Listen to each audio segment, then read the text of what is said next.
Hello viewers, अस्सलाम वालेकुम। उम्मीद करती हूँ कि आप लोग खुश होंगे, खैरियत से होंगे। तो जनाब, आज मैं आप लोगों के साथ डिस्कस करूँगी वीनस को। वीनस अगर आपके उसमें नेटल चार्ट में एग्जॉल्टेड है तो वीनस के आपको क्या फ़ायदे होंगे, और वीनस अगर डेबिलिटेटेड है या किसी अच्छे हाउस में नहीं है तो उसके क्या लॉसेस हैं। तो सबसे पहले हम देखते हैं कि वीनस है क्या। वीनस एक्चुअली एक फ़ीमेल स्टार है जो कि रूल करता है टॉरस और लिब्रा को। इन दोनों प्लैनेट का लॉर्ड है। और आपको पता है कि वीनस जो है वो पूरी उसमें दुनिया में एक मशहूर है, एक उस लॉर्ड उसका है ये लव और ब्यूटी का स्टार है ये। और आपको पता है वीनस अगर एग्जॉल्टेड हो आपकी लाइफ में बर्थ चार्ट में तो आपको तमाम ज़िंदगी की आसाइशें, लग्जरियस गाड़ियाँ, मनी गेन्स, आपका फेमस होना, आपके जो चीज़ें यूटिलाइज़ करते हैं, जहाँ रहते हैं, और इसके अलावा ये है कि आपके तमाम जितने भी जिसे कह सकते हैं कि वो अच्छे, यानी कि जो आपकी तमाम चीज़ें जो पॉजिटिव चीज़ें हैं वो हम तमाम उनको वीनस से रिजेंबल करते हैं कि लाइक ये कि इनका वीनस स्ट्रॉन्ग है। और वीनस अगर स्ट्रॉन्ग हो तो आप अच्छी ड्रेसिंग करेंगे, अच्छी गुफ्तगू करेंगे, आप फेमस होंगे, आप मनी अपनी सेव कर पाएंगे, हस्बैंड वाइफ के रिलेशन बहुत अच्छे होंगे। और इसके अलावा ये है कि आप लव मैरिज करेंगे और वो सक्सेसफुल होगी। और शादी करने के बाद आप ज़्यादा, जिसे कहते हैं ना, become more rich and richest. तो इस तरह के आपको ना ये गेन्स देखने में आएंगे।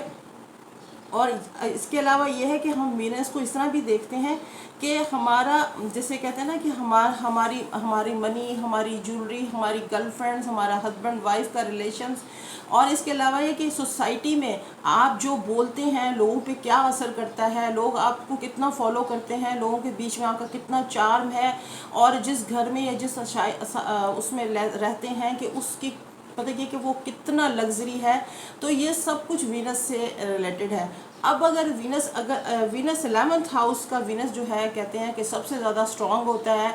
अगर नेटल चार्ट में वीनस आपके 11th हाउस में आ जाए तो दैट मीन्स कि आप लाइफ में बहुत गेन्स करेंगे। आप जो लव मैरिज करेंगे वो बहुत कामयाब होगी, और आप उसमें यह है कि आपको फैमिली से बड़ी सपोर्ट मिलेगी, वाइफ के साथ बड़ा एक आपका, जिसे कहते हैं ना, स्पिरिचुअल रिलेशन होगा, फैमिली ग्रोथ करेगी। और इसके अलावा ये है कि आप मनी मेकर हो जाएंगे।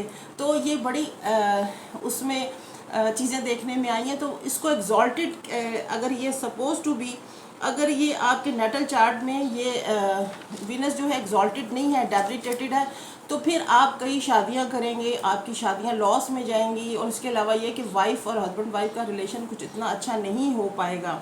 तो ये इस तरह की चीज़ें हैं। इसमें आप मनी गेन्स तो करेंगे लेकिन आप लॉसेस में चलते चले जाएंगे। तो ये सारी चीज़ें हैं। अब हमने देखना है कि एक तो ये कि बर्थ चार्ट आपको आपका पता होना चाहिए कि आपका वीनस कहाँ पे है। और वीनस के इसमें आपने, यानी कि लाइक ये है कि वीनस आपको कोई लॉस तो नहीं पहुंचा रहा, आपकी फैमिली में आप कहीं मतलब ये कि डी ट्रैक तो नहीं हो रहे। ये सब चीज़ें जानने के लिए आपको आपका बर्थ चार्ट जानना ज़रूरी है। और उसमें आपने ये भी देखना है कि जब आप शादी करने वाले हैं तो आपका वीनस कहाँ पे है।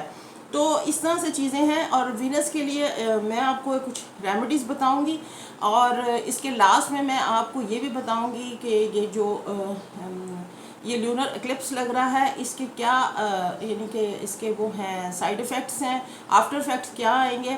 तो सबसे पहले ये है कि वीनस के लिए मैं आपको बताऊं कि फ्राइडे वाले दिन आप ना 1 किलो चावल, या जो हस्ब तौफीक आप कहीं पे किसी गरीब को मतलब ये कि उसमें 2 रकात नमाज नफिल हाजित के पढ़ें, दुआ करें, और ये जो चावल और वो है ना वो आप किसी गरीब को डोनेशन कर दें, डेडिकेट कर दें या दे दें उसको। और इसके अलावा वीनस और स्ट्रॉन्ग करने के लिए आपने ये करना है कि आपने यानी कि जो फ्राइडे वाले दिन अपने जो नज़दीकी मदरसा या मस्जिद जो भी है वहाँ पे आप ना सफ़ेद रंग के चावल और चीनी अलग-अलग पैकेट्स वो आप सदक़े में उनको भिजवाया करें, जितनी आपकी तौफीक हो। और जहाँ पे ख़ास करके आप देखें कि बच्चे ज़्यादा आते हैं पढ़ने वाले, तो تو آپ ان کو وہاں پہ بھجوائیں، اور یہ لگاتار کرنا ہے آپ نے، 2 رکعت نماز نفل حاجت کے بھی پڑھتے رہنا ہے، اور ساتھ ساتھ آپ نے یہ صدقہ اور خیرات بھی بھیجتے رہنا ہے۔ تو یہ اس طرح سے آپ کے کافی حد تک جو ہے نا پرابلم سارٹ آؤٹ ہو جائیں گی، لیکن شادی سے پہلے آپ نے وینس اپنا ضرور چیک کرنا ہے کہ آپ کا وینس کہاں پہ ہے۔ اچھا جناب، اب باری ہے لیونر ایکلپس کی، تو وہ اس کا میں نے اس لیے ویڈیو نہیں بنائی اسپیشل کہ اس کے اندر یہ ہے کہ لیونر ایکلپس، پہلی بات تو یہ ہے کہ ہمارے جو اس کے جیسے کہتے ہیں نا کہ اس کا جو شیڈو ہے وہ ہمارے ایریاز پہ اتنا افیکٹ نہیں کر رہا، وہ امریکہ اور دبئی اور مڈل ایسٹ وغیرہ پہ زیادہ اس کا وہ ہے، انسٹیڈ آف ہمارے پاکستان پہ یا ہمارے پڑوسی ممالک پہ۔ تو اس لیے سب سے پہلے یہ ہے کہ لیکن پھر بھی احتیاط ضروری ہے، آپ نماز خسوف ادا کریں، اس کے لیے انٹرنیٹ پہ آپ کو وہ طریقہ دیا گیا ہے، وہ آپ نماز ادا کریں، اور اس کی اگین ریمیڈی اس کی یہی ہے کہ آپ نے سفید چیزیں اکٹھی کرنی ہے، لائک مصری، چینی، چاول، یہ تمام چیزیں گیدر کر لیں، اور سفید رنگ کی چیزیں یعنی کہ آپ ان کو اکٹھا کر لیں۔ اور اس کے علاوہ یہ ہے کہ چاندی تو خیر آپ نہیں دے سکتے، سونا خراب نہیں کر سکتے، بٹ یہ کہ آپ سفید رنگ کے کپڑا، سوٹ، اچھا اگر کوئی کام ہوا ہو تو خاص کر کے وہ لوگ جن کے پرابلم چل رہے ہیں، ہسبینڈ وائف کے ریلیشن، کیونکہ یہ لیونر ایکلپس ہے اور لیونر کا بہت تعلق ہوتا ہے ہمارے سے، مون کا ہماری پرسنل لائف سے اور لو افیئرز وغیرہ سے، تو آپ نے اس کو آپ نے رات کو یہ چیزیں اکٹھی کر کے رکھ لینی ہے، اور اگلے دن صبح کو آپ نے کسی کو خیرات کر دینی ہے۔ تو مجھے اپنا فیڈ بیک دیجیے گا، میں پھر انشاءاللہ ملیں گے اگلی اور ویڈیو میں آپ کے ساتھ، آپ کے لیے نئی ریمیڈیز اور نئی ٹاپکس کو لا کے ڈسکس کریں گے۔ تو انشاءاللہ ملتے ہیں اگلی ویڈیو میں، ٹیک کیئر۔